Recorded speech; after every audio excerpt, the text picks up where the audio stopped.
Père, au nom de Yeshua, nous sommes ici pour toi, nous sommes ici pour entendre le message que tu veux nous donner. Seigneur, nous voulons encore grandir. Merci pour le pain de vie que tu vas nous donner ce soir. Seigneur, merci pour le réveil, pour ce message que tu donnes à la Corse ce soir. Au nom de Yeshua, que toute la gloire te revienne, dispose nos cœurs, Seigneur, que ton esprit nous enseigne tes oracles. Reçois la gloire. Au nom de Yeshua.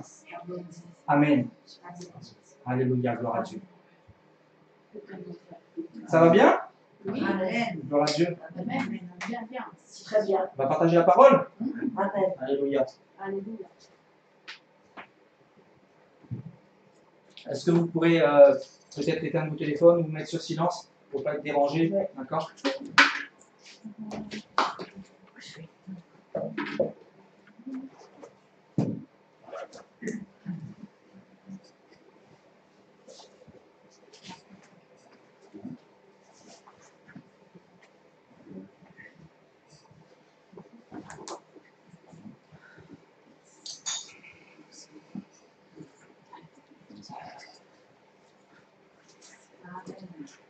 Nous allons partir dans Genèse, chapitre 3.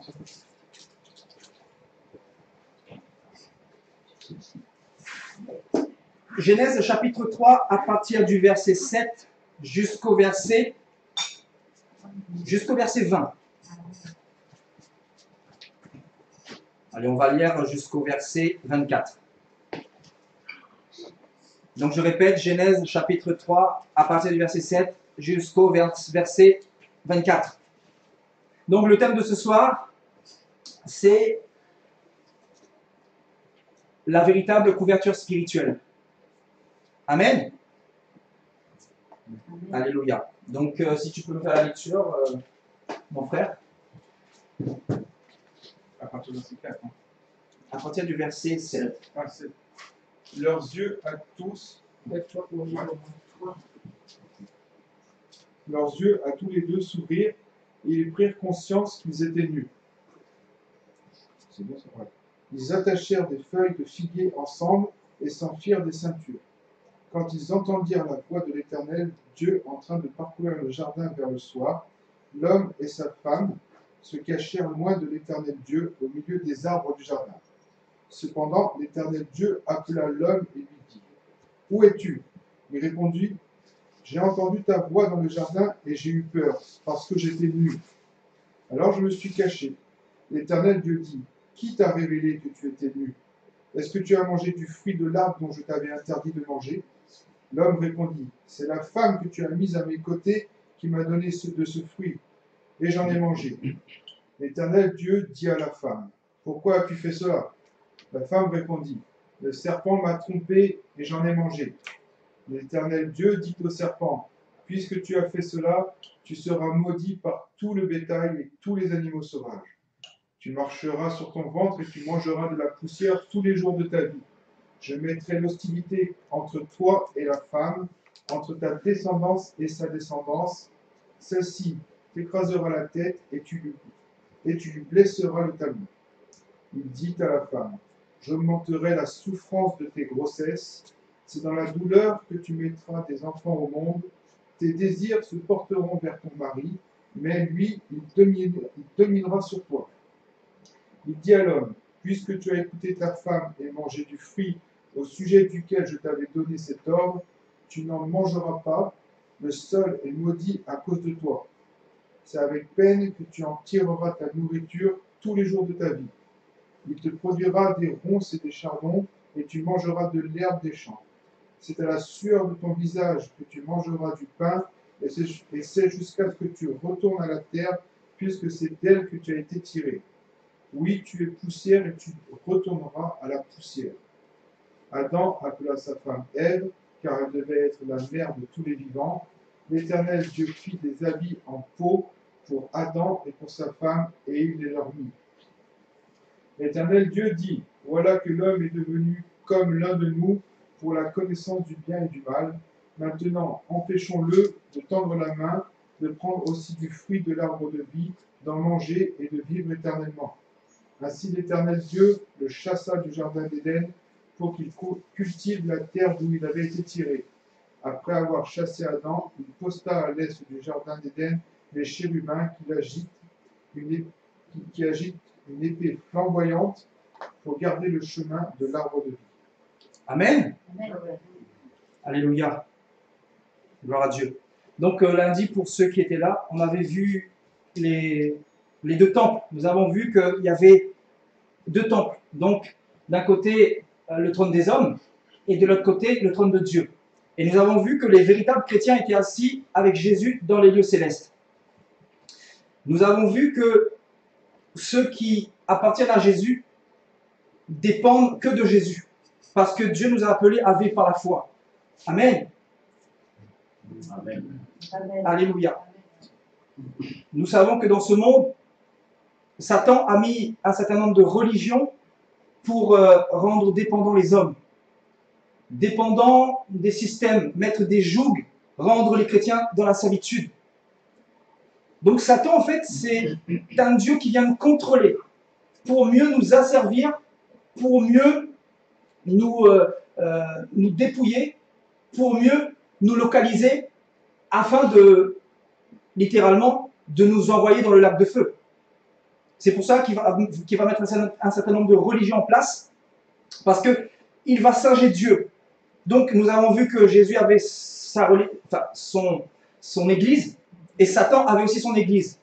Et donc, cet après-midi, je méditais ce passage-là, et le Seigneur était en train de m'ouvrir les yeux. Et je me suis dit, mais le Seigneur est magnifique. Parce qu'il va en fait nous montrer ce soir qu'il n'est pas venu fonder un temple ou une religion. Il n'est pas venu ériger un système religieux. Mais plutôt, il est venu mettre, comment dire, une réconciliation entre l'homme et lui, pour que nous soyons libres. Amen. Donc, le verset 7 nous dit, les yeux de l'un et de l'autre s'ouvrirent. Ils connurent qu'ils étaient nus, et ayant cousu des feuilles de figuier, ils s'en firent des ceintures. Donc, bien évidemment, le Seigneur nous ramène au commencement. Donc, au commencement, bien évidemment, Adam et Ève, qui avaient été créés par Dieu, vont chuter. Donc, après la chute, voilà, par le péché qui était rentré en eux, ils vont essayer de fuir la présence de Dieu. Et la Bible nous dit au verset 7, leurs yeux se sont ouverts et ils vont connaître qu'ils sont nus. Et juste après avoir découvert leur nudité, ils vont coudre des feuilles de figuier et s'en faire des ceintures. Donc ici, le Seigneur me disait que les feuilles de figuier signifient la religion. Parce que Adam et Ève avaient perdu la relation avec Dieu. Parce que Adam et Ève n'étaient plus vêtus de la présence de Dieu. Adam et Ève n'étaient plus vêtus de la sainteté de Dieu, de la simplicité de Dieu. Adam et Ève ne pouvaient plus communiquer facilement avec Dieu.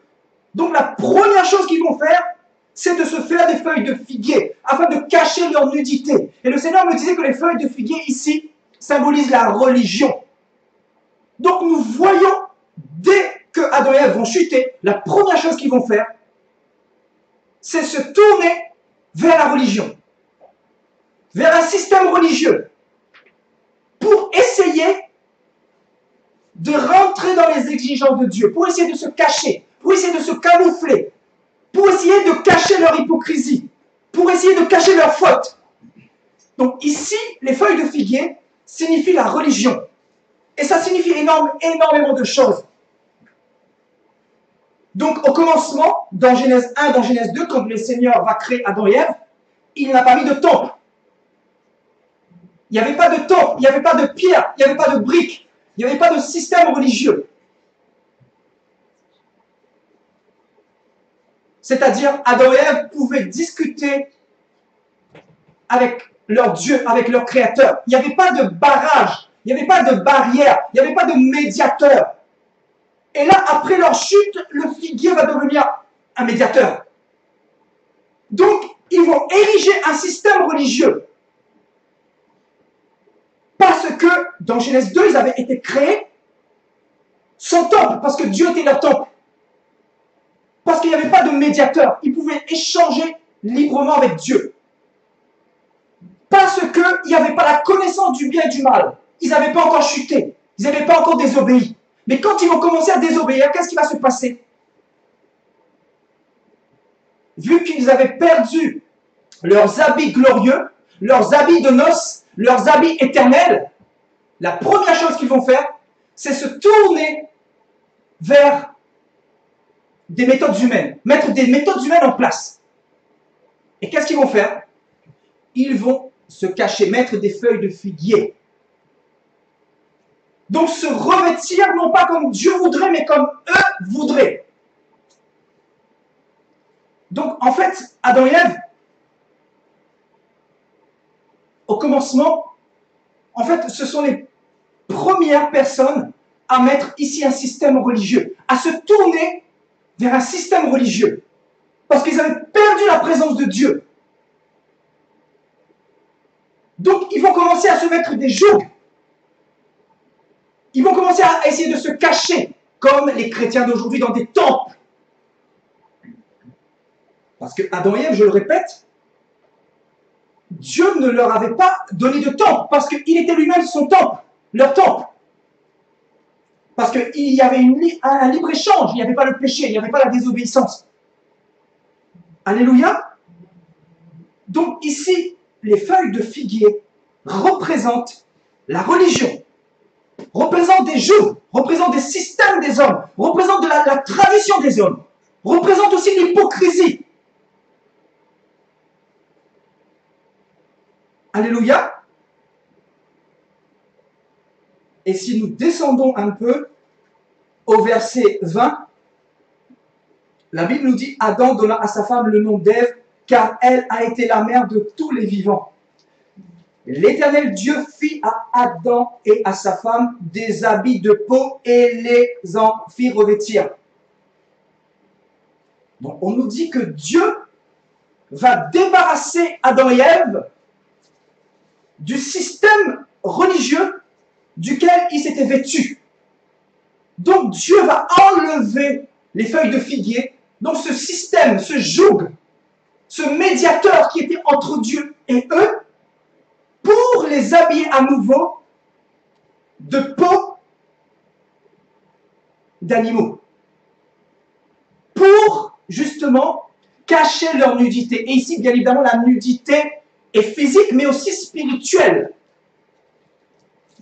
Pourquoi? Parce que Satan pouvait justement faire ce qu'il voulait. Parce qu'ils avaient perdu cette richesse, c'est-à-dire cette libre relation avec Dieu. Donc Satan, dès le moment où Adam et Ève vont chuter, qu'est-ce qu'il va faire? Il va mettre des jougs, il va mettre des médiations, que ce soit au niveau des idoles, que ce soit au niveau des hommes, que ce soit au niveau de la religion, que ce soit au niveau des gourous. Il va mettre un certain nombre de choses en place pour que l'homme soit idolâtre plus des choses de ce monde que de Dieu lui-même. Et là, nous voyons ici au verset 20, Dieu va revêtir Adam et Ève de cette gloire qu'ils avaient perdue. Donc, le Seigneur nous apprend par là que quand nous perdons la présence de Dieu, l'homme qui a un vide dans son cœur se dirige automatiquement vers le système religieux pour essayer de combler ce vide-là. Et regardez le monde d'aujourd'hui. Ce monde est établi dans la religion. Ce monde est établi sur les traditions des hommes. Parce que ce monde est couvert de ce figuier, de ces feuilles de figuier, frères et sœurs. Parce que l'homme a besoin de cacher, l'homme a besoin de combler son vide. L'homme a un vide dans son cœur. C'est pour cela que le monde entier est établi sur la religion. Catholique par-ci, protestant par-ci, bouddhiste par-ci, islam par-ci, hindouiste par-ci. Donc des panthéons de religion pour essayer de satisfaire le cœur de l'homme. Mais le cœur de l'homme est toujours vide. Parce qu'il se dirige vers des systèmes, vers des briques, vers des bâtiments, mais non pas de la présence de Dieu. Donc il se dirige vers les feuilles de figuier pour essayer de se revêtir justement de ces systèmes qui viennent d'eux-mêmes, qui viennent de l'homme et non pas de Dieu. Parce que Dieu au commencement, Dieu, au commencement, n'avait pas créé de temple. Il n'y avait pas de joug. Il y avait une relation mutuelle entre Dieu et sa créature. Alléluia. Gloire à Dieu. Donc, à partir du verset 7, le monde va être plongé dans un système religieux. C'est pour cela que les gens ont du mal à répondre à cette question. Mais pourquoi autant de religions? On a un seul Dieu avec multiples religions. Donc on se dit, mais il y a un problème quelque part. Et Dieu nous ramène justement au commencement. Au commencement, il n'en était pas ainsi. Amen. C'est comme le divorce. Au commencement, il n'en était pas ainsi. Parce que Dieu n'avait pas établi de religion. Mais c'est Satan qui est venu mettre des jougs. Satan a soufflé justement à Adam et Ève de se revêtir de feuilles de figuier. Et aujourd'hui, ce monde est caché avec des feuilles, mais non pas avec la couverture de Dieu, mais non pas avec la peau d'animal que Dieu avait revêtu l'homme. Et il s'avère que pour être revêtu comme Adam et Ève de cette peau d'animal, il faut se diriger vers l'agneau de Dieu, le sacrifice excellent qui, justement, nous couvre, qui couvre notre nudité, c'est-à-dire qui purifie nos péchés. Alléluia. Parce que la Bible dit que Jésus est l'agneau immolé avant la fondation du monde, prévu pour la purification des péchés de l'humanité. C'est pour cela que la Bible va dire, en dehors de Jésus-Christ, il n'y a pas de salut, il n'y a pas de purification. En dehors de Jésus-Christ, il n'y a pas de vie éternelle, il n'y a pas de sainteté, il n'y a pas de chemin, il n'y a pas de vie, parce que Jésus est mort et ressuscité. C'est le seul qui donne la vie, c'est le seul qui ouvre les yeux, c'est le seul qui brise les chaînes, c'est le seul qui chasse les démons, c'est le seul qui fait des guérisons, des miracles, c'est le seul qui donne la plénitude, c'est le seul qui donne la paix, c'est le seul qui comble les besoins de l'homme, parce que l'homme a des besoins. Et les feuilles de figuier, c'est aussi le péché. L'homme va se tourner vers le péché, vers la religion, vers des systèmes d'hommes pour essayer de compenser ce qu'il avait perdu. Dans Genèse 3. Alléluia. Et le Seigneur me conduisait justement dans Marc. Vous allez comprendre quelque chose. Le Seigneur, vraiment, il est merveilleux. Marc chapitre 11, au verset 12.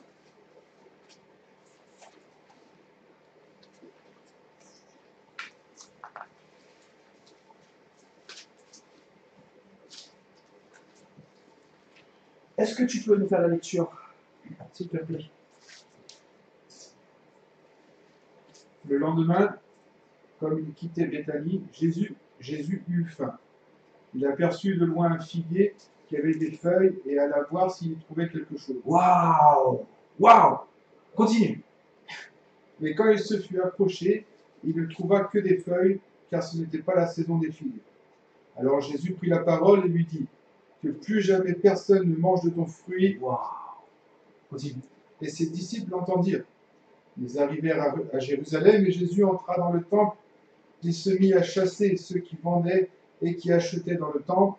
Il renversa les tables des changeurs de monnaie et les sièges des vendeurs de pigeons. Il ne laissait personne transporter un objet à travers le temple et il les enseignait en disant, n'est-il pas écrit, mon temple sera appelé une maison de prière pour toutes les nations, mais vous, vous en faites une caverne de voleurs. Amen. On nous dit que Adam et Ève s'étaient revêtis justement de feuilles de figuier. Vous savez comment l'Esprit nous enseigne les choses. Waouh! J'étais à la maison tout à l'heure, je me suis dit, mais waouh, Seigneur! Seigneur!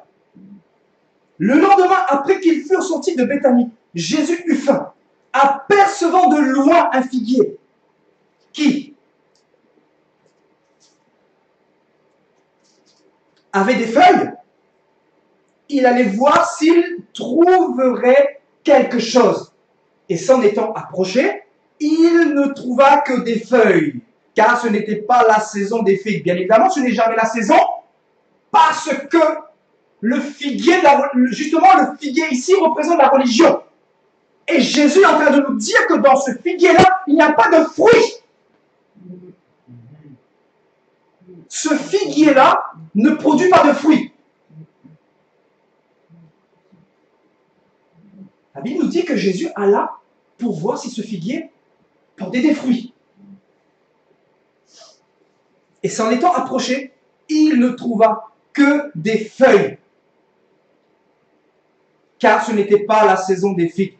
Donc Jésus nous montre que dans la religion, ce n'est jamais la saison de la gloire de Dieu. Ce n'est jamais la saison des miracles. Ce n'est jamais la saison pour chasser les démons. Ce n'est jamais la saison pour abandonner le péché. Ce n'est jamais la saison pour se sanctifier. C'est pour cela que Jésus va maudire ce figuier. Et ce figuier va sécher.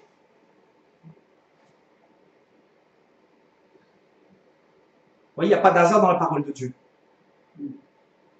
Et il va maudire ce figuier, littéralement. Parce qu'il a dit, celui qui ne porte pas de fruits sera jeté au feu, comme la paille au jugement dernier.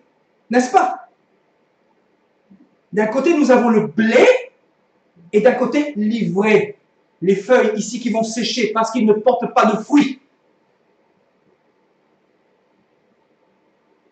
Vous voyez, d'un côté, Adam et Ève vont se revêtir de ces feuilles de figuier, et Dieu va revenir pour couvrir leur nudité, pour enlever ce voile de la religion qu'ils ont mis, pour essayer de combler ce qu'ils avaient perdu.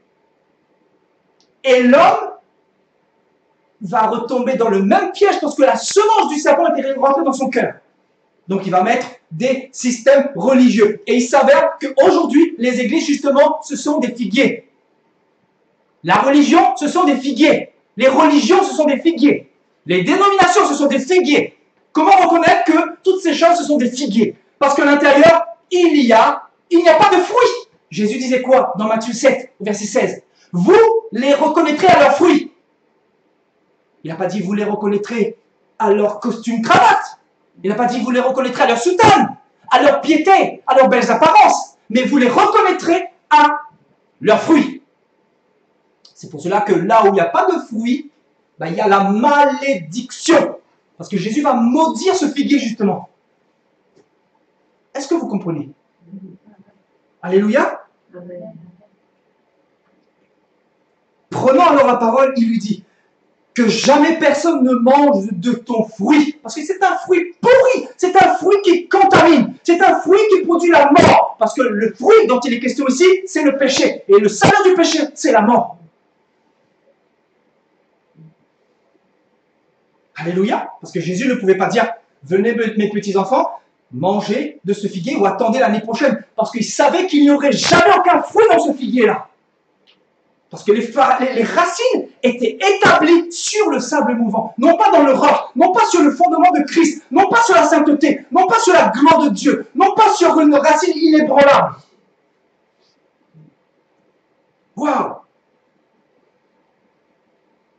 Que jamais personne ne mange de ton fruit. Et ses disciples l'entendirent. Et les disciples diront plus tard, mais Seigneur, le figuier que tu as maudit a séché. Ben oui, ben quand Dieu parle, les choses arrivent. Les choses se manifestent. Et le Seigneur va dire, si vous avez de la foi comme un grain de sénévé, vous ferez des plus grandes choses. Et la foi, ici, c'est quoi? La foi, c'est quoi? C'est justement de croire que, avec ce message, on peut impacter tous ceux qui sont couverts de feuilles de figuier, c'est-à-dire les arracher de là, leur montrer qu'il n'y a pas de fruits dans ces églises-là. Et donc, s'il n'y a pas de fruits, ça ne sert à rien d'essayer d'espérer, parce que les chrétiens aujourd'hui espèrent, parce qu'ils ne voient pas la gloire de Dieu, et donc ils continuent à espérer, parce qu'ils se disent peut-être, bon, ils sont tellement dans les sentiments, donc ils espèrent, et il n'y a rien qui se fait. Au bout d'un moment, il faut se poser des questions, il faut regarder un peu les fondements. La Bible dit, tout disciple accompli sera comme son maître. Donc un disciple qui est accompli, premièrement, il marche dans la sainteté. il n'est plus dans le péché, il n'est plus dans les calomnies, il n'est plus dans la drogue, il n'est plus dans la cigarette, dans la masturbation. Un chrétien qui porte du fruit, c'est quelqu'un qui est habillé de Jésus-Christ, de la gloire de Dieu, de la sainteté de Dieu, du parfum de Dieu, ce parfum de bonne odeur, ce parfum qui se dégage quand tu passes quelque part, tu donnes envie aux gens de se convertir. Parce que si le fruit est pourri, les gens ne veulent pas se convertir. Donc pour que les gens puissent avoir envie de se convertir, il faut que le fruit sente bon. Il faut que le fruit puisse arriver à maturité. C'est pour cela que le monde est dans cette apostasie. Parce que les églises, au lieu de se revêtir de la gloire de Dieu, de la simplicité de Dieu, du corps de Christ, parce que le corps de Christ, c'est justement l'église spirituelle, les pierres vivantes selon 1 Pierre chapitre 2 verset 4, mais les hommes, au lieu de se revêtir de cette simplicité, ben, ils vont se mettre des jougs. Ils vont se mettre sous des jougs spirituels. Ils vont dire qu'ils ont des pères spirituels. Ils vont dire que l'église catholique est leur mère patrie. Ils vont dire que l'église protestante, c'est mon église. Parce qu'ils sont couverts de feuilles de figuier. Parce qu'ils n'ont pas rencontré le vrai Dieu. Parce que le vrai Dieu se trouve à l'extérieur. Parce que le Dieu de la Bible, c'est le Dieu qui nous fait sortir. C'est le Dieu qui nous fait sortir, qui nous emmène quelque part. Et qui nous emmène vers la cité céleste. Et non pas vers la cité terrestre. Ce véritable Dieu, c'est celui qui nous donne des fruits en abondance. Et les fruits dont il est question ici, c'est Galates chapitre 5, verset 22. Donc l'amour, la patience, la longanimité, la justice, la maîtrise de soi, toutes ces choses. Les fruits de l'esprit, non pas les fruits de la religion. Parce que dans la religion, il n'y a pas de fruits et il n'y en aura jamais. Parce que les fruits, c'est simplement en Jésus. Parce qu'il est Dieu, il est celui qui s'est matérialisé, il est celui qui s'est incarné pour justement nous faire porter du fruit. Il a dit quoi dans Jean 15? Si quelqu'un est attaché à moi, il portera du fruit en abondance. Parce que je suis le cep et vous êtes les sarments. Waouh! Waouh! Je suis le cep et vous êtes les sarments. Si vous êtes connecté à moi, vous allez porter beaucoup de fruits. Mais si vous êtes connecté à la religion, votre fruit sera un fruit de malédiction. Sera un fruit qui ne viendra jamais. Parce que vous n'avez pas de racines. Parce que ici, le figuier n'a pas de racines. Aucune racine. Alléluia. Et juste après, verset 5, on nous dit, ils arrivèrent à Jérusalem et Jésus entra dans le temple. Voilà. C'est-à-dire le temple, là où il y a le figuier sans fruit. Et là où il y a le figuier sans fruit, ben, il y a quoi? L'évangile de prospérité, l'évangile de l'argent, l'évangile des bénédictions, l'évangile des miracles. Mais il n'y a pas la couverture véritable. C'est pour ça que le thème de ce soir, c'est la véritable couverture spirituelle. Donc Dieu nous montre que nous ne devons pas dépendre des hommes ni des systèmes, mais de Dieu lui-même. Parce que c'est la véritable source, c'est la véritable couverture spirituelle. C'est celui que quand il nous revêt de cet habit de noces, l'habit de noces, frères et sœurs, Matthieu 23, l'habit de noces. Waouh! Je crois que le Seigneur va nous parler ce soir. Donc on nous dit que là où il y a le figuier, il y a le temple. Et là, il va se mettre à chasser ceux qui vendaient et achetaient dans le temple.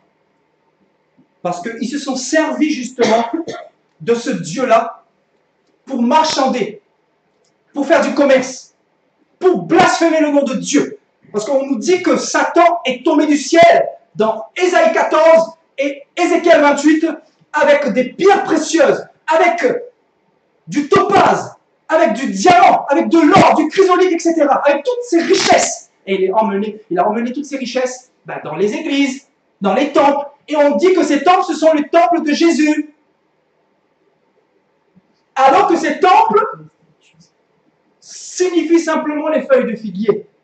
Et quand nous regardons dans Genèse chapitre 4,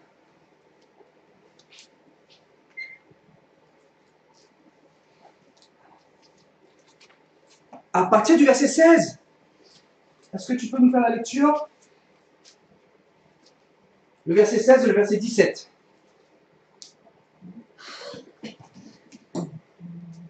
Caïn s'éloigna de l'Éternel et habita le pays de Nod. Caïn s'éloigna de la face de l'Éternel et habita dans la terre de Nod, À l'est d'Éden. à l'est d'Éden. Caïn eut des relations conjugales avec sa femme. Elle tomba enceinte et mit au monde Enoch. Il construisit ensuite une ville à laquelle il donna le nom de son fils Enoch. Amen. Ici, Dieu va parler à Caïn parce qu'il y avait la racine meurtrière qui était rentrée dans son cœur. Et Dieu va lui dire, si tu domines sur le péché,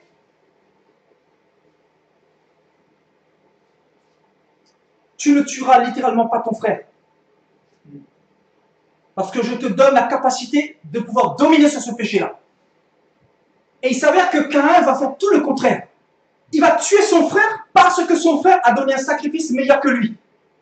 Donc par jalousie. Et la première chose qu'il va faire, on nous dit qu'il va s'éloigner de la face de l'Éternel. Et il habita dans la terre de Nod, à l'orient d'Éden. Et Caïn va connaître sa femme, elle va concevoir et va enfanter Enoch. Et on nous dit juste après, il va bâtir une ville. Justement, cette ville est une préfiguration du temple pour cacher justement sa nudité. Parce qu'il avait perdu la présence de Dieu. Il avait perdu ce revêtement de peau d'animal. Donc, quand tu n'as pas la présence de Dieu, tu te tournes vers autre chose. Et Satan te propose justement une multitude de religions, multitude de dénominations. C'est pour cela que dans le corps de Christ, vous avez plus de 50 000 dénominations. On vous propose ici, ici, ici, sur un plateau. Et les gens sont complètement dans les ténèbres, ils ne se posent même pas de questions, ils ne lisent même pas la parole, ils ne comprennent même pas la parole, alors que Paul disait il n'y a plus ni juif, ni grec, ni esclave, ni libre, mais que nous devrions être un seul corps en Jésus-Christ. Mais les gens n'ont rien compris, les gens n'ont pas compris, parce que c'est le Saint-Esprit qui révèle ces choses-là. Ce qui fait qu'on est dans un monde qui se place sous des jougs. Un monde avec des feuilles de figuier. Et là, chacun est fier. Fier.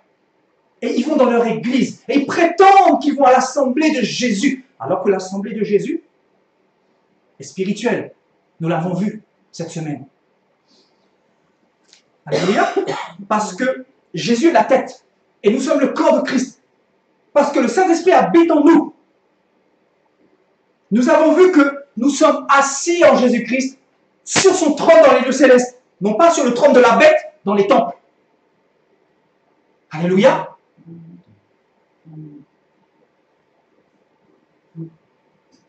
Nous allons essayer de comprendre maintenant.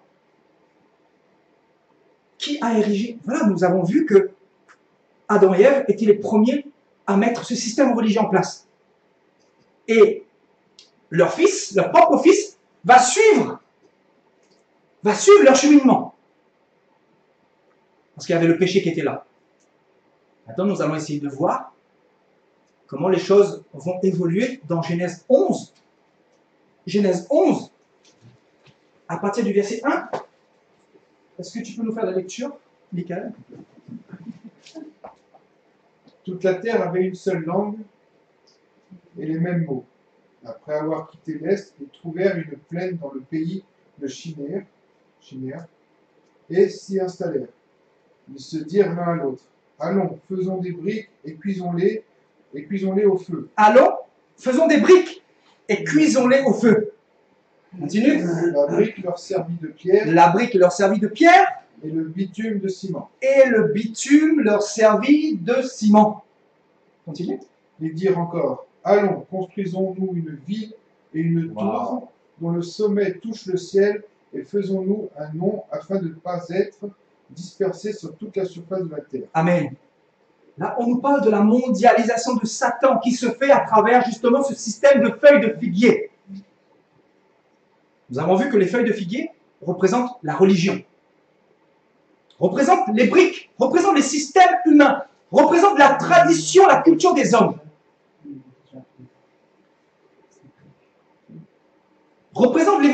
choses humaines. Les feuilles de figuier représentent la théologie. Waouh! Les feuilles de figuier représentent le catéchisme de l'Église catholique. Les feuilles de figuier représentent l'école biblique sans le Saint-Esprit. Les feuilles de figuier représentent l'argent, la dîme, la Trinité. Parce qu'on a voulu dire que Dieu était trois, alors que Dieu est un seul. Il se présente en tant que celui qui s'appelle « Je suis ». Les feuilles de figuier représentent l'Égypte, avec ses panthéons de divinités qu'on a attribués soi-disant à Jésus-Christ, le dieu Mitra et compagnie, Horus, Osiris et Isis. Cette triade qu'on arrive à retrouver partout dans le monde. Parce que Satan veut singer Dieu. Satan s'est dit que l'homme, vu qu'il est vulnérable, vu qu'il a des feuilles de figuier, ben je vais lui faire croire que Horus, Osiris et Isis, c'est le Père, le Fils et le Saint-Esprit. Et donc, ils vont faire tout le contraire. Assimilant Dieu à leur bêtise. Prétextant que Dieu, pour servir Dieu, il faut aller au temple. Il faut aller dans une église. Il faut aller dans un système. Il faut faire ce que le pape ou le prêtre nous a dit. Il faut faire ce que le bishop nous a dit. Mais ils ne font pas ce que Jésus leur a dit. Ce qui fait que beaucoup ne seront pas sauvés. Et beaucoup vont pleurer. Parce que dans le cœur de beaucoup, il y a une forme de sincérité. Mais la sincérité, la gentillesse n'est pas synonyme de salut. Parce que Jésus reviendra prendre une église qui est revêtue de cette peau d'animal. Et cette peau d'animal symbolise la sainte doctrine, le fondement véritable, le fondement initial. L'évangile pur, l'évangile qui n'est pas corrompu, qui n'est pas paganisé, l'évangile qui n'est pas mélangé. Et on nous dit ici qu'après la génération de Noé, la postérité de Noé va mettre un système en place. Satan va contaminer cette génération-là. Et cette génération, qu'est-ce qu'elle va faire? Au lieu d'aller dans la présence de Dieu, de rechercher Dieu à travers la justice, à travers les bonnes actions, à travers les bonnes œuvres, à travers la sincérité, rechercher Dieu de tout son cœur. Parce qu'il a dit, si vous me cherchez de tout votre cœur, je me laisserai trouver par vous. Amen. La seule chose qu'ils vont faire, c'est faire des briques. Pour faire avancer le système du trône de la bête. Pour faire avancer le système de Babylone. Le système de Babylone qui représente justement cette diversité de religions, cette diversité de dénominations, cette diversité de fausses doctrines. Et donc, ils vont mettre leur système en place et ils vont dire l'un à l'autre, allons, au verset 3, faisons-nous des briques et cuisons-les au feu. Et les briques leur servirent de pierre. J'avais fait un enseignement où je disais que dans ce monde, il y a deux systèmes. Il y a deux pierres. Il y a la pierre angulaire et il y a la pierre d'achoppement. Il y a la pierre spirituelle et il y a la pierre physique. Et il s'avère que les gens sont plus attachés à cette pierre physique. Parce qu'ils ont assimilé Dieu au temple. Alors que Dieu n'a jamais mis de temple. Et nous allons aller un peu plus loin. Dieu va vous ouvrir les yeux. Alléluia, la parole de Dieu. Et la brique leur servit de pierre et le bitume leur servit de ciment. Il dit encore, allons, bâtissons-nous une ville comme leur père Caïn. Et ici, la ville représente ce système religieux, ce système œcuménique, l'œcuménisme, le mélange, soi-disant, des religions. Parce que toutes les religions nous ramènent à Dieu, soi-disant. Alors que la Bible dit que Jésus est le véritable chemin. En dehors de Jésus-Christ, il n'y a pas de salut. Il n'y a pas de vie éternelle. Parce que c'est le sacrifice. Est-ce que vous comprenez? L'agneau immolé. C'est le seul qui peut nous revêtir de notre nudité spirituelle. C'est le seul qui peut nous combler. C'est le seul qui peut remplir le vide que nous avons dans nos cœurs. C'est pour cela que vous vous retrouvez dans un monde rempli de religion. Rempli de religion. Et Satan, il les a servis sur un plateau. Voilà, si vous n'êtes pas satisfait de l'église baptiste, il y a l'église pentecôtiste, il y a l'église catholique, il y a l'église des témoins de Jéhovah. Et tu vois la mort, tu vois les démons qui dansent dans les églises, tu ne vois pas les personnes qui se repentent sincèrement, qui changent de vie, alors que Dieu leur a donné une conscience, la connaissance du bien et du mal, et malgré cela, ils se moquent du Seigneur, ils prétendent aller vers Jésus-Christ, ils prétendent être dans le livre de vie, parce que la bête leur a fait croire qu'ils sont sauvés une fois, ils sont sauvés pour toujours. Et le livre de l'Apocalypse va nous dire que Jésus peut nous effacer du livre de vie. Donc, vous avez des chrétiens qui se sont contentés de ces feuilles de figuier. Et ils sont satisfaits. Parce que les feuilles de figuier, c'est quoi? C'est l'hypocrisie. Le Seigneur disait quoi dans Matthieu 23? Il a dit au moins en 6 fois. Hypocrite, hypocrite. Littéralement, il est en train de dire feuille de figuier sans fruit. Feuille de figuier sans fruit. Feuille de figuier sans fruit. Hypocrite, hypocrite, hypocrite. Et qu'est-ce qu'il va dire? Vous êtes comme des sépulcres blanchis, mettant l'accent sur l'apparence, mais à l'intérieur, Dieu connaît vos cœurs. Vous n'avez pas de fruits, vous n'avez pas d'amour, vous n'avez pas de charité, vous n'avez pas de compassion. Vous êtes en costard cravate, en soutane. Mais Dieu connaît vos cœurs. Vous êtes avec des feuilles de figuier et vous essayez de vous cacher des bishops hypocrites, des générales hypocrites. Feuilles de figuier et il y a l'orgueil. C'est de l'abondance du cœur que la bouche parle. Vous les reconnaîtrez à leurs fruits. C'est pour cela que l'église de la terre est tellement assimilée au temple. On nous a fait croire que Dieu était au temple. Parce que Satan sait pertinemment que l'homme est idolâtre. Il sait pertinemment que l'homme, depuis qu'il a perdu la présence de Dieu, a des penchants idolâtres. C'est pour cela qu'il va mettre des systèmes, des systèmes, des systèmes, des systèmes. Et nous nous retrouvons dans une chrétienté aujourd'hui et dans un monde complètement démoniaque, complètement envoûté. Alléluia. Faisons-nous un nom. Chacun aujourd'hui veut se faire un nom.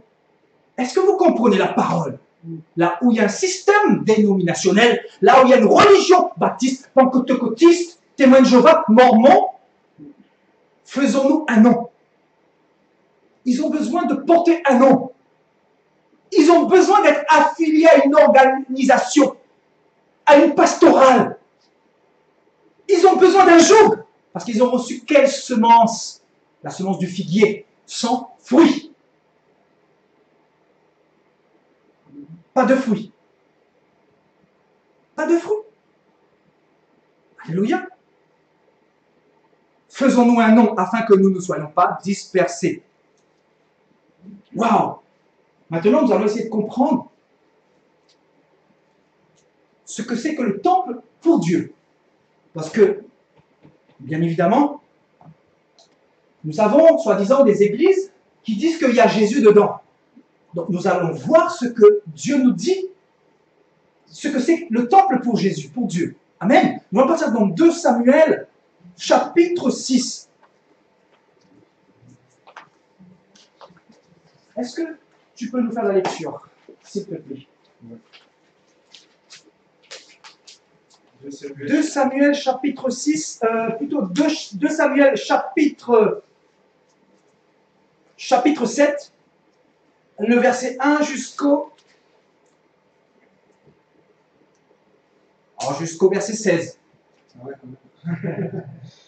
Lorsqu'il fut installé dans son palais et que l'Éternel lui eut donné du repos en le délivrant de tous les ennemis qui l'entouraient, le roi dit au prophète Nathan: Vois donc, j'habite dans une maison en cèdre, tandis que l'arche de Dieu est installée au milieu d'une tente. Nathan répondit au roi: Vas-y, fais tout ce que tu as dans le cœur, car l'Éternel est avec toi. La nuit suivante, la parole de l'Éternel fut adressée à Nathan: Va, annonce à mon serviteur Daniel, voici ce que dit l'Éternel. mon serviteur David. David, ouais. Voici ce que dit l'Éternel. C'est à toi de me construire une maison C'est à toi de me construire une maison, David. Continue. pour que j'y habite. Pour que j'y habite. En effet, je n'ai pas habité dans une maison depuis le jour où j'ai fait sortir les Israélites d'Égypte jusqu'à aujourd'hui. Je n'ai pas habité dans une maison depuis le jour où j'ai fait monter les enfants d'Israël, mon peuple, hors d'Égypte. Jusqu'à ce jour. Continue. J'ai voyagé sous une tente dans un tabernacle. J'ai voyagé sous une tente dans un tabernacle. Continue. Partout où j'ai marché avec tous les Israélites, j'ai une seule fois dit à l'une des tribus d'Israël que j'avais désigné pour diriger mon peuple Israël. Pourquoi ne me construisez-vous pas une maison en cèdre? Partout où j'ai marché avec tous les enfants d'Israël, mon peuple, ai-je dit un mot à l'un des chefs d'Israël à qui j'avais ordonné de paître mon peuple d'Israël? Ai-je dit, pourquoi ne me bâtissez-vous pas une maison de cèdre? Continue. Annonce maintenant à mon serviteur David, voici ce que dit l'Éternel, le Maître de l'univers. Je t'ai pris au pâturage, derrière les brebis, pour que tu sois chef sur mon peuple, sur Israël. Je t'ai accompagné partout où tu as marché, j'ai éliminé tous tes ennemis devant toi, et j'ai rendu ton nom aussi grand que celui des grands de la terre. J'ai donné un lieu de résidence à mon peuple, à Israël. Je l'ai planté pour qu'il y soit fixé et ne soit plus agité, pour que les méchants ne l'oppriment plus comme par le passé, comme à l'époque où j'avais établi des juges sur mon peuple, sur Israël. Je t'ai accordé du repos en te délivrant de tous tes ennemis. De plus, l'Éternel t'annonce qu'il va te faire lui-même une maison.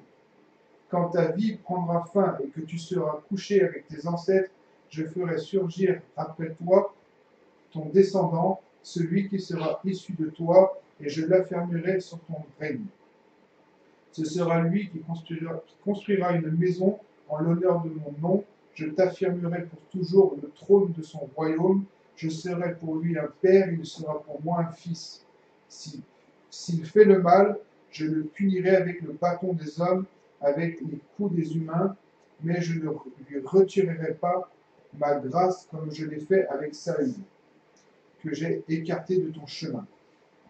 Ta maison et ton règne seront assurés pour toujours après toi.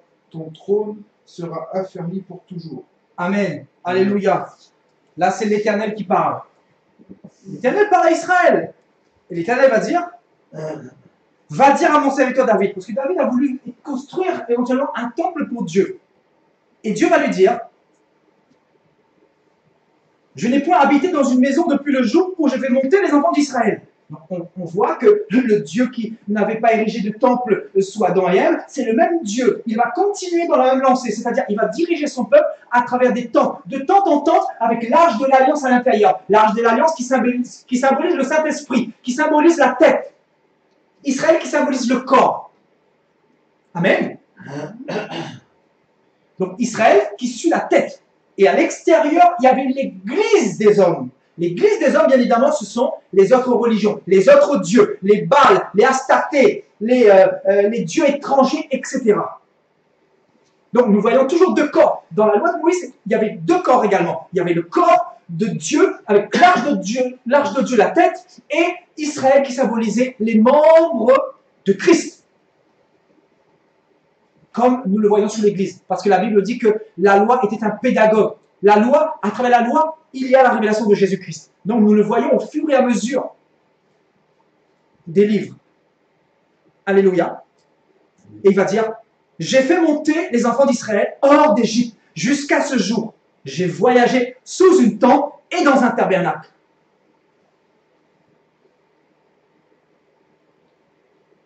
Ai-je dit, pourquoi me bâtissez-vous une maison de cèdre?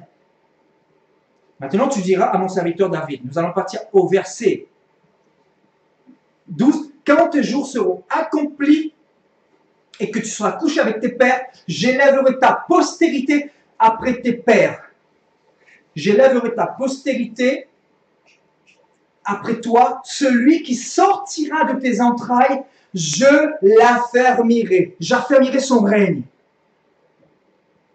C'est lui qui bâtira une maison à mon nom. et j'affirmerai pour toujours le trône de son royaume. Je serai pour lui un père et il sera pour moi un fils. Et bien évidemment, ici, le Seigneur va parler de Salomon et du Messie. Parce que cette maison qui allait subsister éternellement n'était certainement pas des briques. Donc, le temple dans lequel Salomon, le temple que Salomon avait érigé en 46 ans, ce temple qui préfigurait la venue de Christ, mais il va dire, ce sera lui qui bâtira une maison à mon nom et j'affermirai pour toujours le trône de son royaume. Donc nous savons que le sacerdoce sous Salomon avait une fin, parce qu'il était sous le joug de la loi de Moïse. Donc c'était le ministère de la condamnation, le ministère du joug, le ministère passager, va nous dire 2 Corinthiens chapitre 2.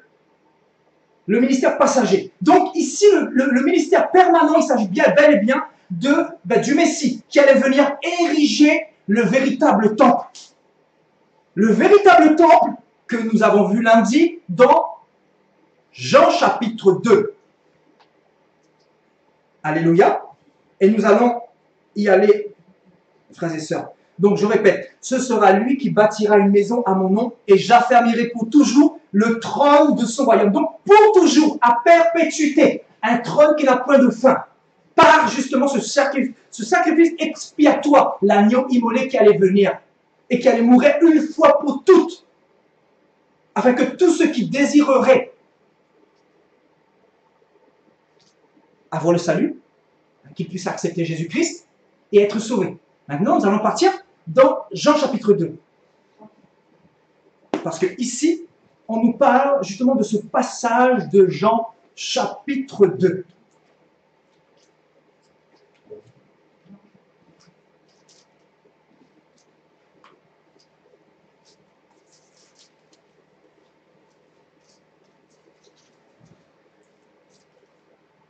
À partir du verset, on va aller à partir du verset 18. Charles-Étienne, est-ce que tu peux nous faire la lecture, s'il te plaît? Et les Juifs, prenant la parole, lui dirent: Tu peux lire assez fort, au moins, les gens puissent nous entendre. Merci. Quel signe nous montres-tu pour agir de la sorte? Jésus répondit et leur dit: Détruisez ce temple, et en 3 jours je le relèverai. Détruisez ce temple, et en 3 jours je le relèverai. Continue. Et les Juifs dirent: Il a fallu 46 ans pour bâtir ce temple, et toi tu le relèveras en 3 jours? Mais il parlait du temple de son corps. Amen. Les Juifs prirent la parole et lui dirent: Quel miracle nous montres-tu pour agir de la sorte, pour renverser notre temple, pour renverser notre commerce? Et Jésus va leur répondre et il va dire: Détruisez ce temple et en 3 jours je le relèverai. Et au verset 21, on nous dit: il parlait du temple de son corps. Donc, encore une fois, Jésus va parler d'un autre temple que des pierres, que des briques qu'on nous a présentées aujourd'hui. Donc, nous voyons que le Dieu d'Israël, ce n'est pas le Dieu qui nous enferme, qui nous embrigade quelque part, qui nous rend esclaves, qui nous rend dépendants des systèmes, qui nous rend asservis des systèmes. Amen. Parce que ici, bien évidemment, le trône éternel, il s'agit bel et bien du corps de Christ. Nous sommes le corps et Jésus est la tête. Donc ça préfigurait l'Église. Le Dieu d'Israël était en train de prophétiser l'Église. L'Église qui allait naître. Le corps de Christ qui allait venir. Le corps de Christ qui est spirituel. Alléluia. Nous allons partir dans 2 Corinthiens chapitre 5. Nous allons partir avant de partir là-bas, nous allons partir dans Actes chapitre 17. Est-ce que... mon frère, tu peux nous faire la lecture? Tu peux nous faire la lecture? Ouais. Je commence assez fort, au moins les gens puissent nous entendre. Merci, premier. À partir du verset 23, à partir du verset 22, voilà. Acte 17, 22. Paul, debout au milieu de l'aréopage, leur dit: Hommes athéniens, je vous trouve à tous égards extrêmement religieux, car en passant et en regardant vos divinités, j'ai même trouvé un autel sur lequel il est écrit au Dieu inconnu. À un Dieu inconnu. Continue. Celui que vous révérez sans le connaître, Ce que vous révérez sans le connaître, c'est celui que je vous annonce. c'est celui que je vous annonce. Le Dieu qui a fait le monde et tout ce qui s'y trouve, étant le Seigneur du ciel et de la terre, n'habite pas dans des temples faits de main d'homme. Waouh! Le Dieu qui a fait le monde et tout ce qui s'y trouve, étant le Seigneur du ciel et de la terre, n'habite point dans des temples faits de main d'homme. Waouh! Waouh! Donc, on nous a menti. Continue. Il n'est pas servi par les mains des hommes. Il n'est pas servi par les mains des hommes. Comme les personnes qui se disent catholiques, qui vont apporter des bougies pour mon mari, soi-disant, qui vont nettoyer l'autel, soi-disant, de l'église, qui vont nettoyer l'Eucharistie, soi-disant, de l'église, qui vont nettoyer le bâtiment du pasteur, du bishop, sous prétexte que c'est l'église de Dieu, alors qu'on nous dit que Dieu n'habite pas dedans. Continue. Comme s'il avait besoin de quoi que ce soit, lui qui donne à tous la vie, la respiration et toutes choses. Waouh. Continue. Verset 26. Il a fait que tous les hommes, sortis d'un seul sang, habitent sur toute l'étendue de la terre, ayant déterminé la durée des temps et les bornes de leur habitation. Il a voulu qu'ils cherchent le Seigneur et qu'ils s'efforcent de le trouver en tâtonnant, quoiqu'il ne soit pas loin de chacun de nous. Waouh. Il a voulu que tous cherchent le Seigneur et que tous s'efforcent de le trouver en tâtonnant, bien qu'il ne soit pas loin de chacun de nous. Et il y a beaucoup de chrétiens aujourd'hui qui vont à Jérusalem pour chercher Dieu, pour rechercher l'onction. Il y a des personnes qui vont au bishop pour rechercher l'onction, qui vont même au Vatican pour rechercher l'onction, pour rechercher des miracles. Ils vont partir à Lourdes pour rechercher des miracles, alors que la Bible nous dit que Jésus n'est pas loin de chacun de nous. Et que nous devrions justement tâtonner, le rechercher de tout notre cœur. Amen. Alléluia. Continue. Verset 28. Car c'est par lui que nous avons la vie, le mouvement et l'être. C'est ce qu'ont dit quelques-uns même de vos poètes. De lui, nous sommes la race. Ainsi donc, étant de la race de Dieu, étant de la race du véritable temple, c'est-à-dire le temple spirituel, nous ne devons pas croire que la divinité soit semblable à de l'or ou à de l'argent ou à de la pierre taillée par l'art et l'industrie des hommes. waouh! Nous ne devons pas croire que la divinité soit semblable. On ne doit pas assimiler Dieu à de l'or, à de l'argent, à de la pierre sculptée, à des temples, à des cathédrales, à tous ces tissus de mensonges, parce que celui qui assimile Dieu avec l'argent, son Dieu, c'est simplement le Dieu Mammon, le Dieu de l'argent, le diable en personne. Et regardez l'évangile de prospérité. Aujourd'hui, c'est l'évangile le plus répandu. L'évangile des miracles, etc. Voilà, tu peux lire aussi le verset 30. Mais Dieu, sans tenir compte des temps d'ignorance, annonce maintenant à tous les hommes en tout lieu qu'ils se repentent. Parce qu'il a arrêté un jour où il jugera le monde selon la justice, par l'homme qu'il a établi pour cela, ce dont il nous a donné à tous une preuve certaine en le ressuscitant des morts. Juste au verset 32. Lorsqu'ils entendirent parler de la résurrection des morts, les uns se moquèrent, les autres dirent « Nous t'entendrons là-dessus une autre fois ». Waouh. Ainsi Paul se retira du milieu d'eux. Amen.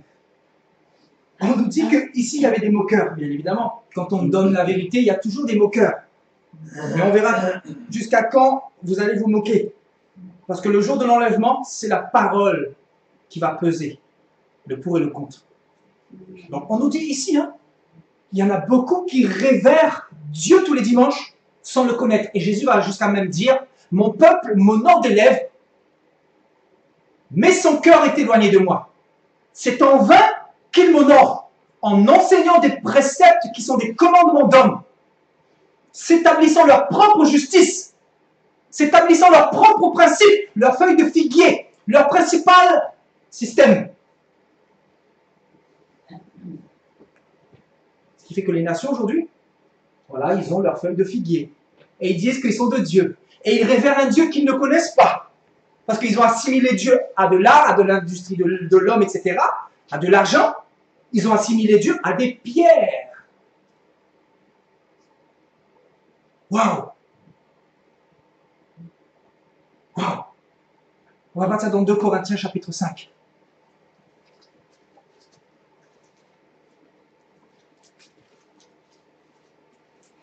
Waouh!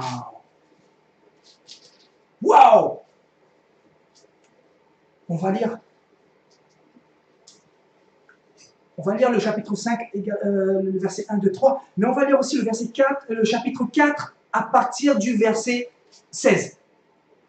Si tu peux nous refaire la lecture, mon frère. 2 Corinthiens 4, 16. C'est pourquoi nous ne nous relâchons pas, mais quoique notre homme extérieur se détruise, toutefois l'homme intérieur est renouvelé de jour en jour. Verset 17. Car notre légère affliction, qui ne fait que passager, produit en nous un poids éternel d'une gloire souverainement excellente.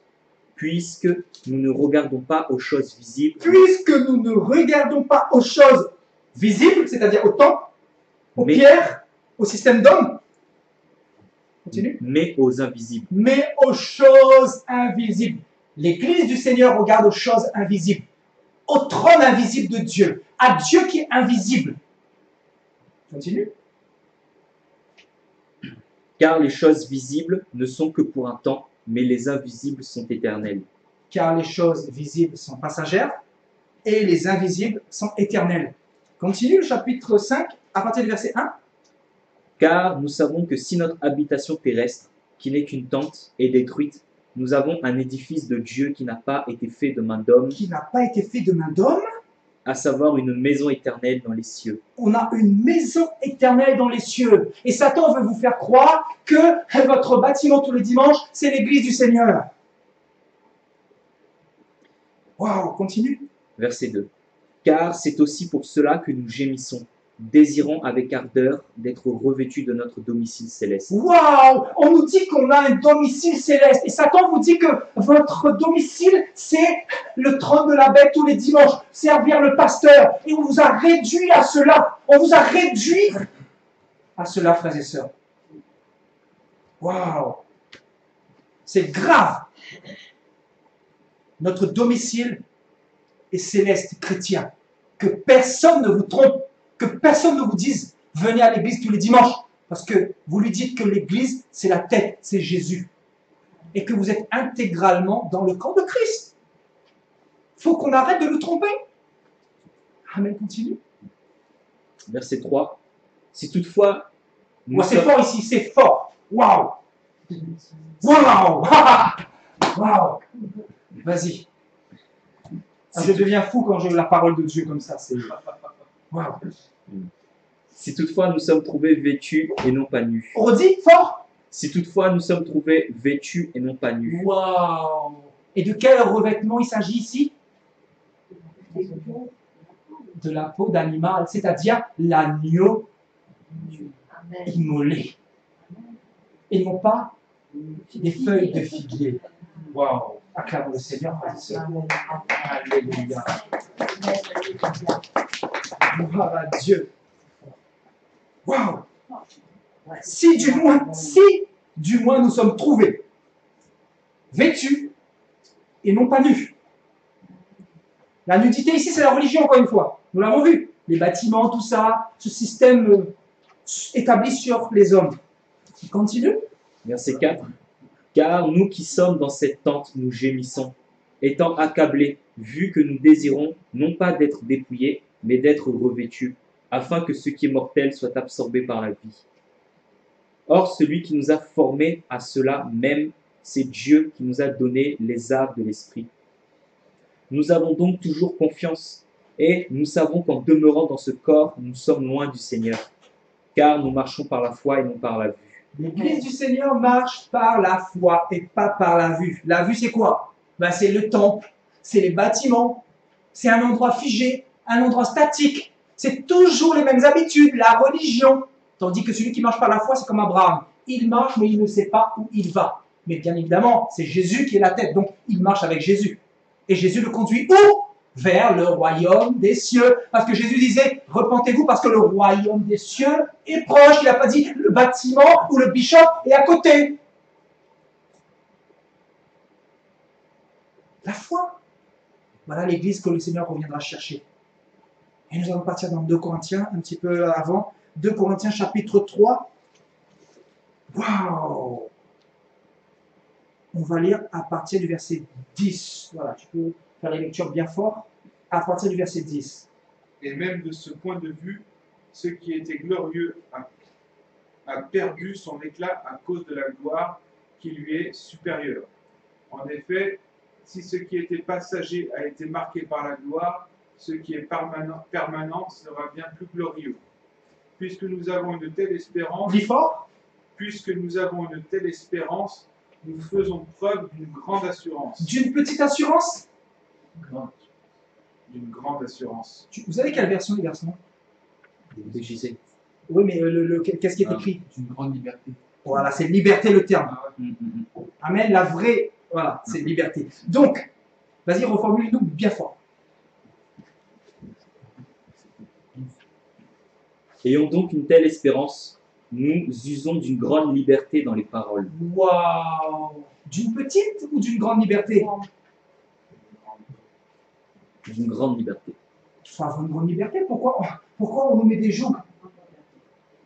Le Dieu d'Israël est venu nous rendre entièrement libres. Alléluia. Continue. Nous ne faisons pas comme Moïse qui mettait un voile sur son visage pour que les Israélites ne fixent pas les regards sur la fin d'une réalité passagère. Mais leur intelligence est obscurcie.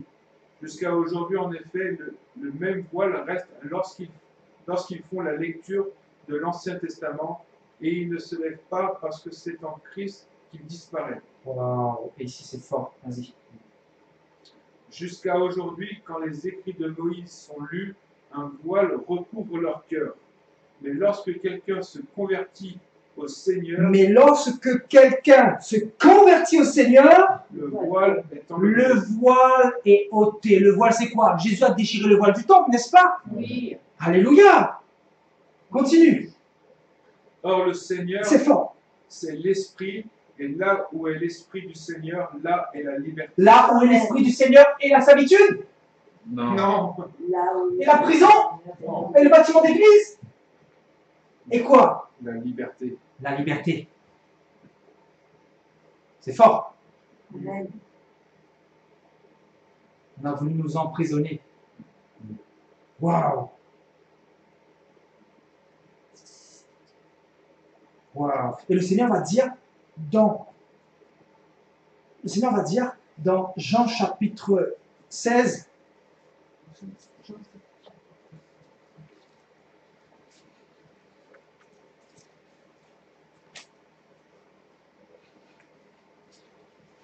Jean chapitre 8 au verset 36.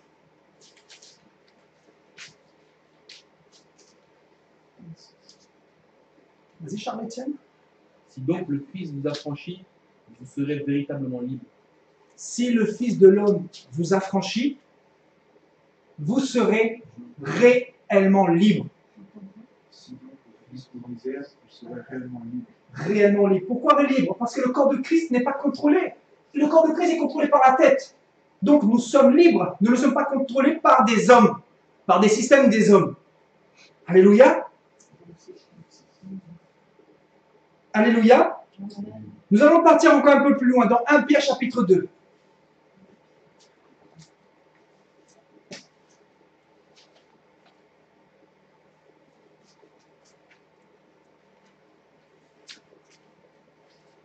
À partir du verset 25. Loïc, tu peux me faire la lecture? 1 Pierre chapitre 2 à partir du verset 25.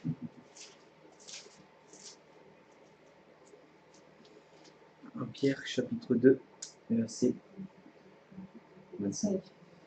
Car vous étiez comme des brebis errantes, Mais maintenant, vous êtes convertis au pasteur et à l'évêque de vos âmes. Waouh! Mais vous étiez comme des brebis errantes quand vous étiez sous les jougs des hommes, sous les jougs des prisons, sous le joug des religions, des dénominations. Mais maintenant que vous êtes convertis, maintenant que vous avez intégré le corps de Christ, vous êtes retournés vers le berger et le gardien de vos âmes. Donc ce n'est pas votre bishop, votre pasteur qui est le gardien de vos âmes. Donc on vous a menti. C'est la tête qui est le gardien de vos âmes. La tête, c'est qui? C'est Jésus. C'est simple. Donc quelqu'un qui me dit, voilà, quand je prêche l'évangile, où je ramène les âmes, ben, je lui dis 1 Pierre chapitre 2, verset 25. Je le conduis vers le berger et le gardien de nos âmes. Alléluia. Amen. Parce que le Seigneur va dire quoi? Mes brebis entendent ma voix et elles me suivent. Quelqu'un qui a faim, c'est quelqu'un, on n'a pas besoin de lui forcer, de lui dire mange, mange. La personne va vous dire non, je ne sais pas. Et là, non, je refuse. Et pour lui, il a faim, il va manger. Non, les vrais brebis du Seigneur qui ont soif du pain de vie, ils vont manger. Et si nous allons un peu plus loin, nous allons partir dans 1 Pierre chapitre 4 au verset 19. Je peux nous faire la lecture bien fort?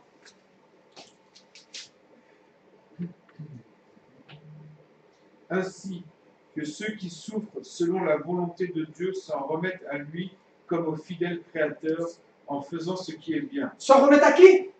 Au bishop? Au pape? Ouais, Au prophète? À qui? à Dieu. Waouh! S'en remettre à Dieu. Et tu es dans une génération où les hommes vont plus aller vers les hommes que vers Dieu. Il y a un problème. Donc nous devons remettre nos âmes devant le Seigneur. Alléluia. Et nous allons aller un peu plus loin. 1 Pierre chapitre 5 au verset 6. Verset 6 et verset 7. Charlie, tiens.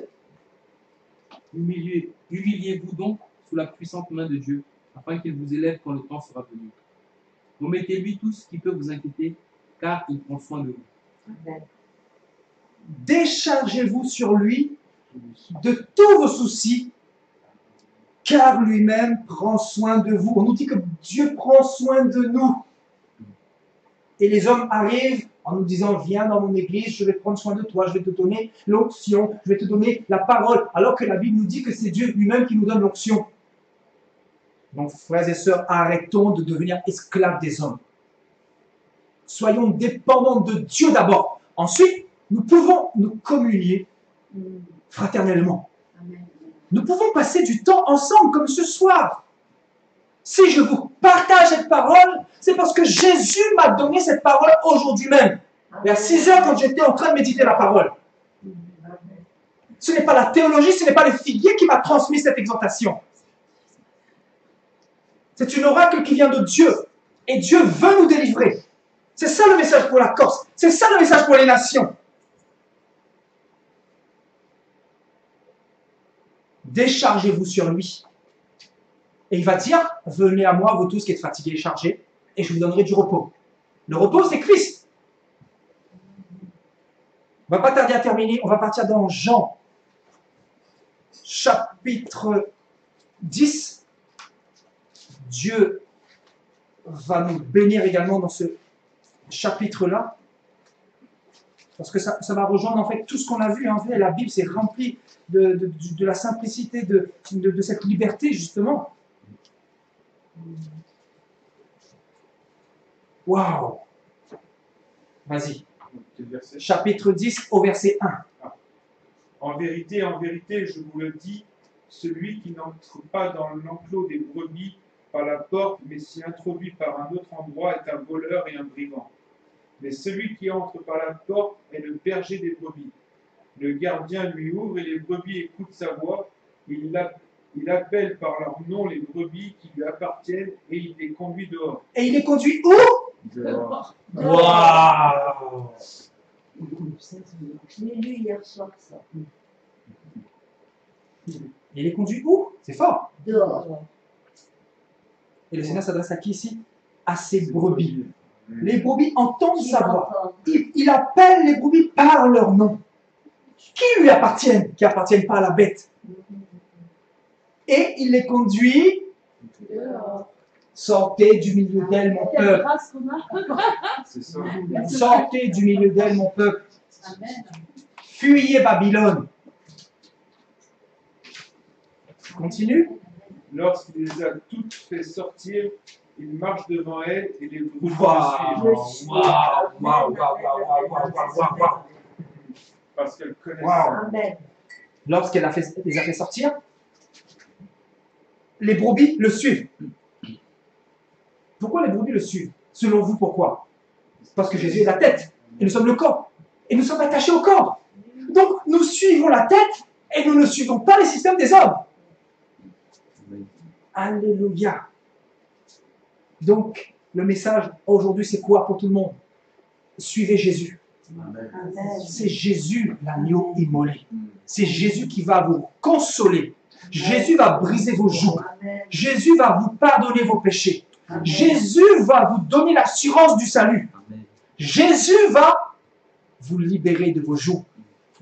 De tout ce qu'on a mis sur vos épaules. Parce que vous êtes des brebis aujourd'hui alourdis. On vous a alourdis. On vous a mis des joues. On vous a dit si vous ne venez pas à l'église, vous serez maudits. Si vous ne payez pas vos dîmes, vous serez maudits.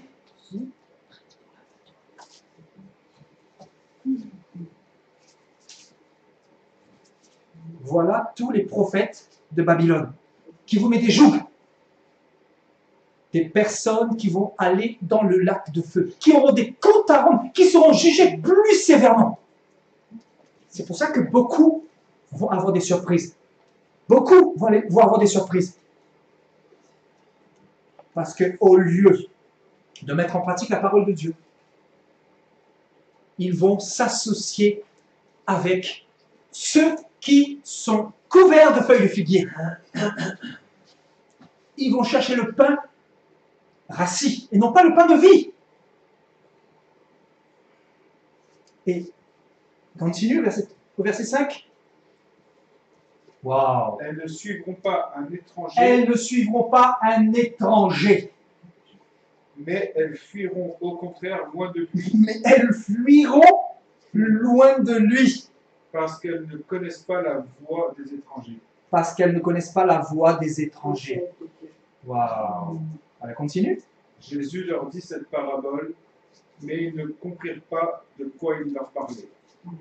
Jésus leur dit encore, Jésus leur dit encore. en vérité, je vous le dis, je suis la porte des brebis. Waouh! En vérité, je vous le dis, je suis la porte. Mais pourquoi vous allez le voir, d'autres portes, église catholique, église presbytérienne, église témoin de Jéhovah, secte par-ci, secte par-là? Pourquoi? C'est simple. Jésus est la porte. Il dit, je suis la porte. Celui qui croit en moi entrera et mangera en abondance le pâturage. Le pâturage, c'est quoi? C'est les oracles vivants de Dieu. Le pain de vie, l'eau vive qui jaillit jusqu'à dans la vie éternelle. C'est Jésus qui donne ce pain-là. Ce pain-là, c'est quoi? Ça produit en nous la foi. Ça produit en nous des guerriers. Ça produit en nous la folie. La folie selon Dieu, non pas selon les hommes. Cette folie qui fait de nous des sectes selon les hommes. Alors que ce sont eux qui sont dans la secte du péché. Nous sommes dans la secte de la liberté. Parce que nous sommes libres en Christ. Parce que nous étions esclaves de la masturbation, de l'alcool, de la cigarette, de l'idolâtrie des systèmes des hommes. Mais aujourd'hui, Jésus a brisé, a renversé tout ce système-là. Et il a fait de nous des hommes libres. C'est pour ça que nous partons ici, et là, et là, et là. Nous n'avons pas de compte à rendre à personne. Parce que Dieu est notre Père. Et il marche devant nous. Alléluia. Il va dire au verset 9. C'est moi qui suis la porte. C'est moi qui suis la porte. Si quelqu'un entre par moi, il sera Si sauvé. quelqu'un entre par moi, il sera sauvé. Parce que c'est lui qui nous donne ce revêtement de peau d'animal. Continue. Il entrera et sortira, et il trouvera de quoi se nourrir. Il trouvera de quoi se nourrir. Maintenant, on va voir un verset pour conclure. Je crois que... On va terminer en beauté avec ce verset. Apocalypse 21. Waouh!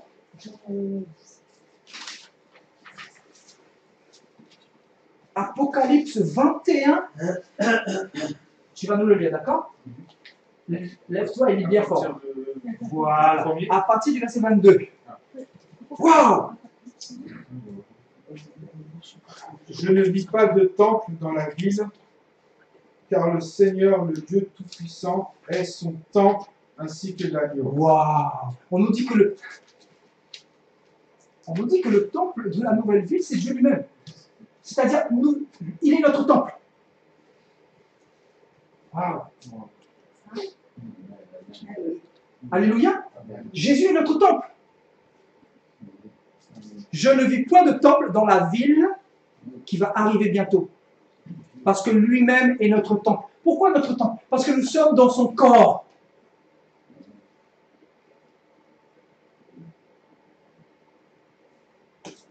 Alléluia. Gloire à Dieu. Amen. Voilà, je pense que j'ai terminé pour ce soir. Amen. Alléluia, gloire à Dieu. Vraiment, je bénis le Seigneur. Merci Seigneur pour ta parole. Merci Seigneur pour ton message.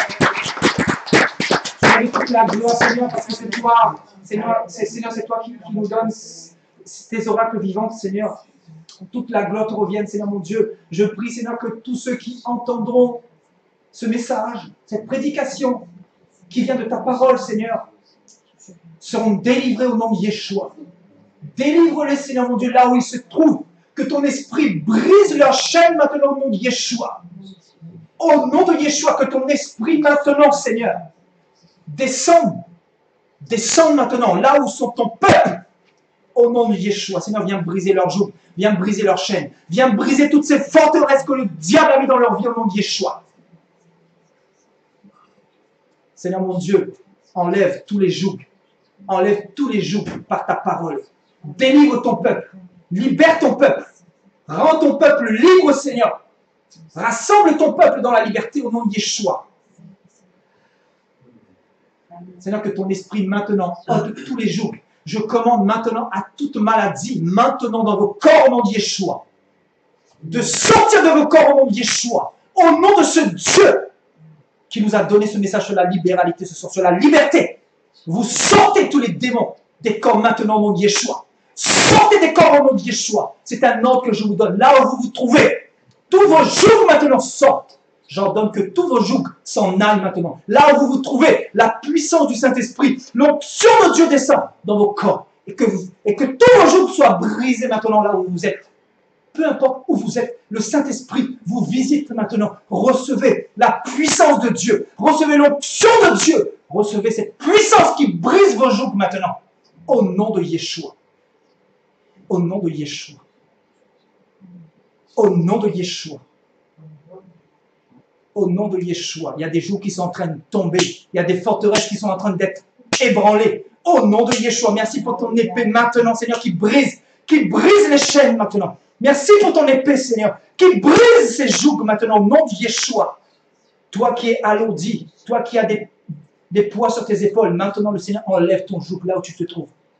Mon frère, ma soeur, en ce moment même, le Seigneur enlève ton joug. Enlève ce revêtement de peau. Enlève ce revêtement de figuier au nom de Yeshua. Là où tu te trouves maintenant. Maintenant.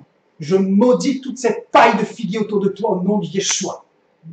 Et que cette robe blanche te soit donnée maintenant. Au nom de Yeshua. Si tu te trouves dans un péché, demande à Dieu pardon, mets-toi à genoux maintenant. Mets-toi à genoux maintenant.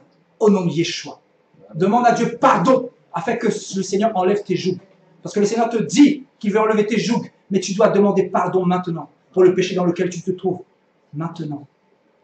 Reçois ta libération. Reçois ta libération. Que la puissance de Dieu maintenant te visite là où tu te trouves au nom de Yeshua. Au nom de Yeshua. Et j'ordonne à tous les démons, à toutes vos maladies, à tous vos démons de sortir maintenant de vos corps au nom de Yeshua. Au nom de Yeshua, que tous vos démons sortent maintenant de vos corps. Sortez au nom de Yeshua, les esprits impurs. Les esprits impurs. Au nom de Yeshua. La stérilité maintenant que je vois au nom de Yeshua. Sors maintenant au nom de Yeshua. Je prophétise que cette femme va enfanter. Je le déclare. Cette femme va enfanter au nom de Yeshua. Je déclare maintenant la libération de vos âmes au nom de Yeshua. Recevez le feu de Dieu là où vous vous trouvez au nom de Yeshua. La puissance du Saint-Esprit maintenant descend dans vos corps maintenant.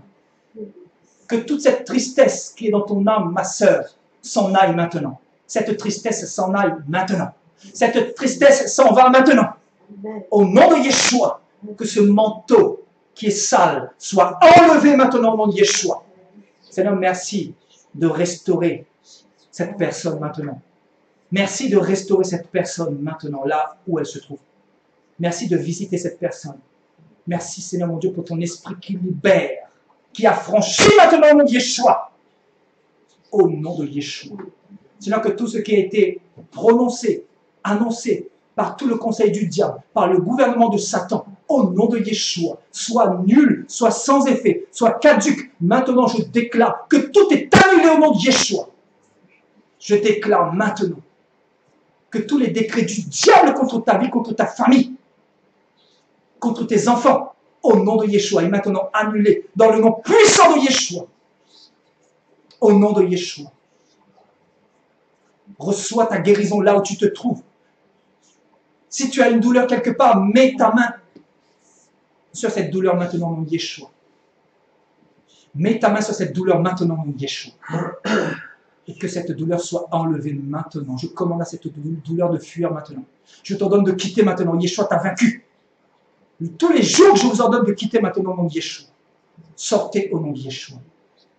Allez-vous-en. Allez-vous-en maintenant au nom de Yeshua.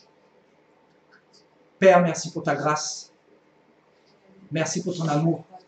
Merci pour ta fidélité. Merci Seigneur pour ce que tu fais pour ton peuple. Merci pour ce message. Je te demande Seigneur mon Dieu de permettre que Satan ne puisse pas voler ce que ton peuple a reçu aujourd'hui Seigneur. Ce message qui rend libre, ce message qui affranchit, ce message qui donne la vie éternelle Seigneur. Ramène-nous à la simplicité de ta parole. Donne-nous de comprendre tes oracles. Donne-nous la révélation de ta parole. Donne-nous d'être illuminés. Donne-nous ce pain de vie. Nous avons besoin, nous avons soif de toi pour continuer, Seigneur, le bon combat de la foi. Merci pour ta venue, Seigneur. Je te demande, mon Dieu, de nous donner la persévérance face aux épreuves. Garde ton peuple de la tentation. Garde-nous des épreuves, des difficultés. Garde-nous, Seigneur, mon Dieu, de ne pas fléchir les genoux devant Baal. Seigneur, nous sommes ton peuple, nous sommes ta race élue, ton sacerdoce royal. Au nom de Yeshua, tu es sur ton trône. Reçois toute la gloire. Au nom de Yeshua. Amen. Alléluia. Merci Seigneur.